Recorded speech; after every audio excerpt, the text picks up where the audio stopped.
Thomas and Friends, A Crack in the Track by Reverend Awdry. Thomas was a little blue steam engine. He lived on the island of Sodor with many other engines. Sometimes Thomas pulled his coaches, Annie and Clarabelle. "Hurry, hurry," said the coaches. Sometimes Thomas pulled freight cars. "Faster, faster," said the foolish freight cars. They would try to push Thomas down the hill. And sometimes Thomas traveled all by himself across the island. He chugged in the rain. He huffed in the sun. He puffed in the snow. "There is nothing a train cannot do," Thomas said proudly. One morning, Henry, the green engine, would not come out of his shed. He had boiler ache. So Sir Topham Hatt asked Thomas to help. "Peep, peep," Thomas said to the people. "I can take you where you want to go." Soon clouds gathered. The sky grew dark. Thunder rumbled. Plip, plop, clunk. Hail began to fall. It fell on Thomas. It fell on the tracks. Suddenly, Thomas's driver saw trouble ahead. "Slow down," said the driver. The hail had made a crack right there in the track. Thomas came to a stop. His driver called out, "We cannot go forward and we must not go back." "Everyone off," the conductor said. "Now what shall we do?" said the people. They climbed down from the coaches and climbed up to the road. Bertie, the bus, was just passing by. Bertie beeped his horn merrily. "A bus is as good as a train," he said. "I can take you where you want to go." All the people climbed on board Bertie. Bertie scooted down the road. "A bus is as good as a train," the people said. Suddenly, Bertie's driver saw trouble ahead.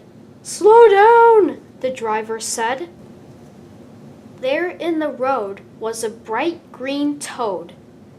Bertie came to a stop. His driver called out, "There's a toad in the road. We will have to unload." "Everyone off," said Bertie's driver.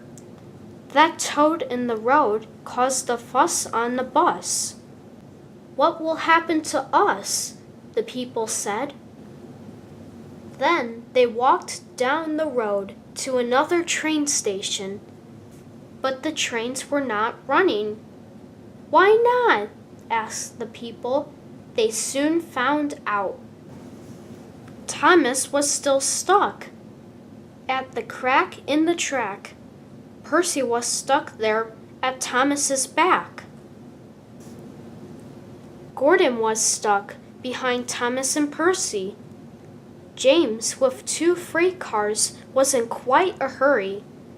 The freight cars were needed in the yard, but James could not get past Gordon and Percy and Thomas. And the foolish freight cars refused to back up. "No, no, no," they said. "We will not go," they said. So no trains could move up and no trains could move back. They were stuck where they were at the crack in the track. "I guess there are some things a train cannot do," said Thomas's driver. "We need help," said Thomas, "and I know just who to call." Thomas's driver called Sir Topham Hatt and told him Thomas's plan. "An excellent plan," Sir Topham Hatt said. "Please thank Thomas," he added. In no time at all, Harold the helicopter zoomed across the sky. He landed near the people. They all climbed aboard. "A helicopter is as good as a train," said Harold. "I can take you where you want to go." The breakdown crew came to replace the broken track. By the time they arrived, rain was falling hard. The crew came with cranes. They sang while they worked. "A crane as good as a bus or a train will fix up your track, and we don't mind the rain." Finally, Thomas could move. So could Percy and Gordon. James, with his freight cars, was close behind. They turned on the turntable and went back to work. The people saw Thomas waiting to take them home. "Are you sure you can take us where we want to go?" they asked. "I thought there was nothing a train could not do," said Thomas. "But now I know that just isn't true. I learned a big lesson from one little crack.